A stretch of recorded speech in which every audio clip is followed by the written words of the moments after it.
Because strong men have problems with saying words like weak and help.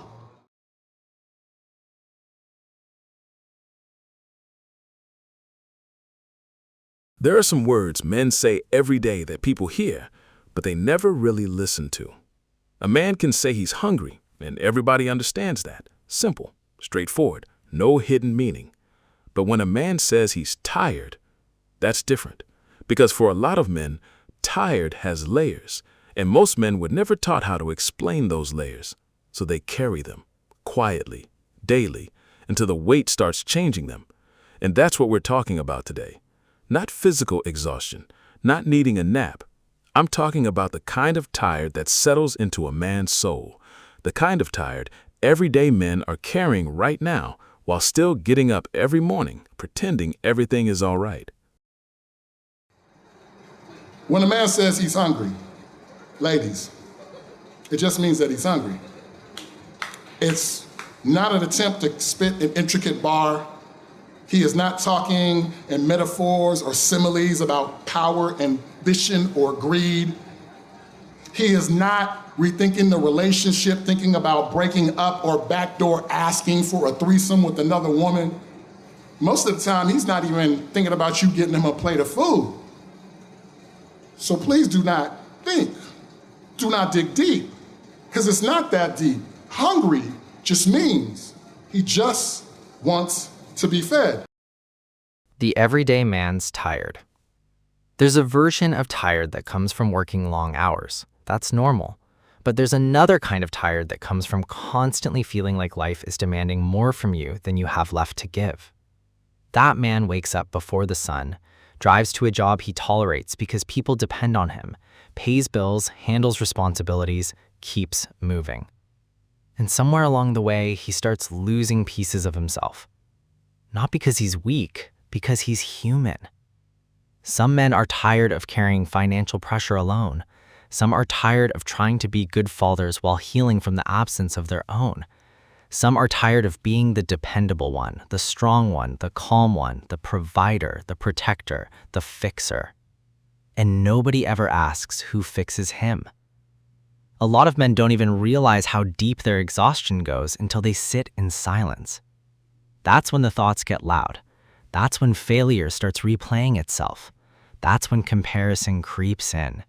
That's when a man begins questioning his worth because life has not turned out the way he envisioned.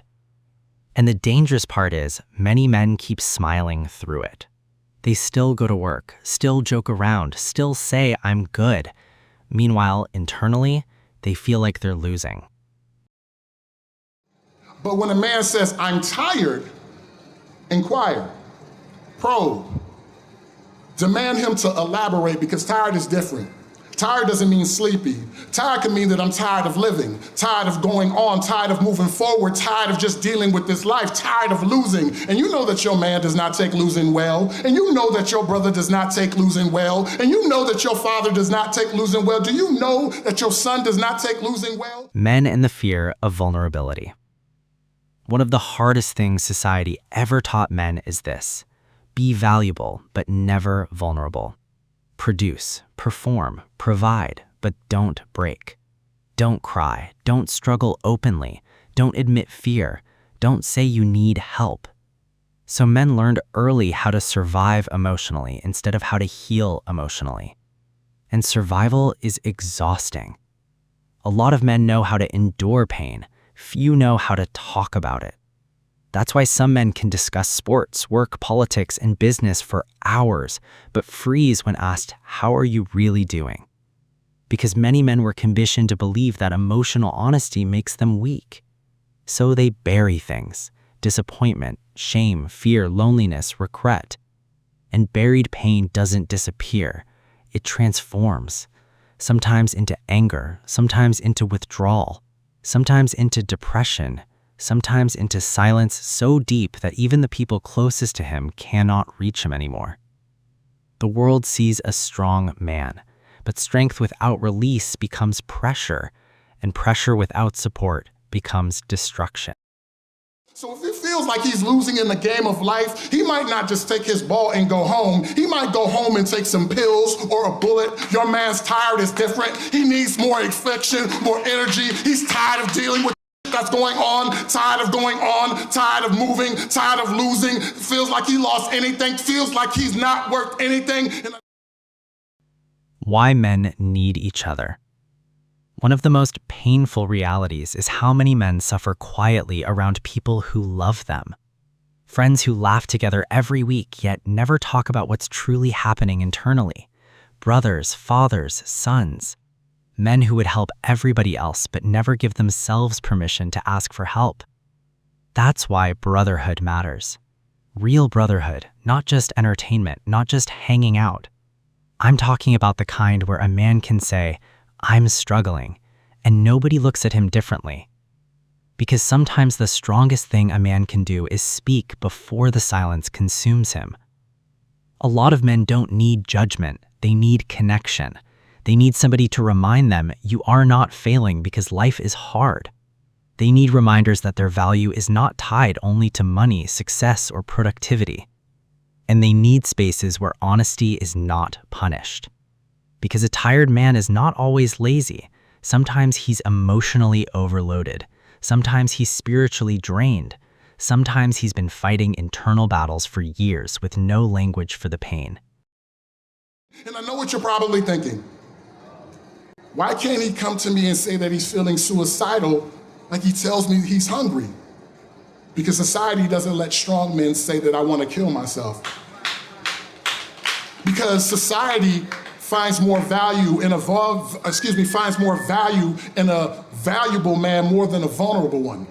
Because strong men have problems with saying words like weak and help. So we strong men push our pain deep inside our bodies, turning temples into tombs. Tombs turn into tumors and ulcers and self-doubt and anxiety until one day we don't know where we're gonna put it. And then, my best friend, known him for over 25 years.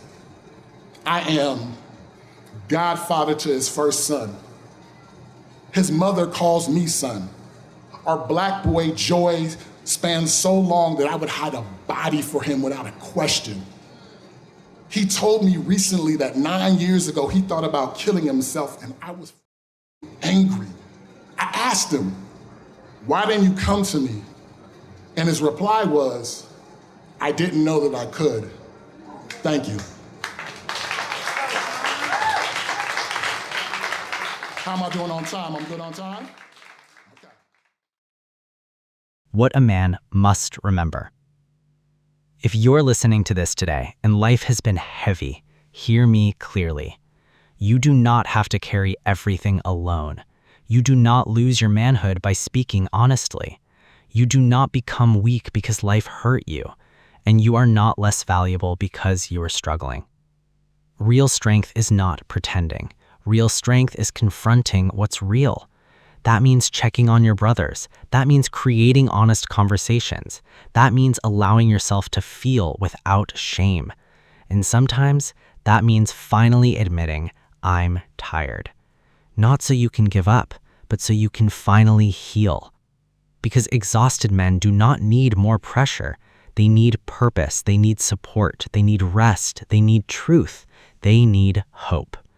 And most importantly, they need to know that their life matters beyond what they produce for others. So today, check on the men around you. The father who keeps pushing, the brother who never complains, the husband carrying silent pressure, the friend who always jokes, the young man trying to figure life out alone. And if you are that man, do not disappear into silence. Speak. Reach out. Stay here. Because this world still needs what you carry. And remember, strong men are not the men who never break. Strong men are the men who learn how to heal and keep building anyway. This has been another episode of Evolving Manhood. Please like, comment, share, and subscribe. Peace.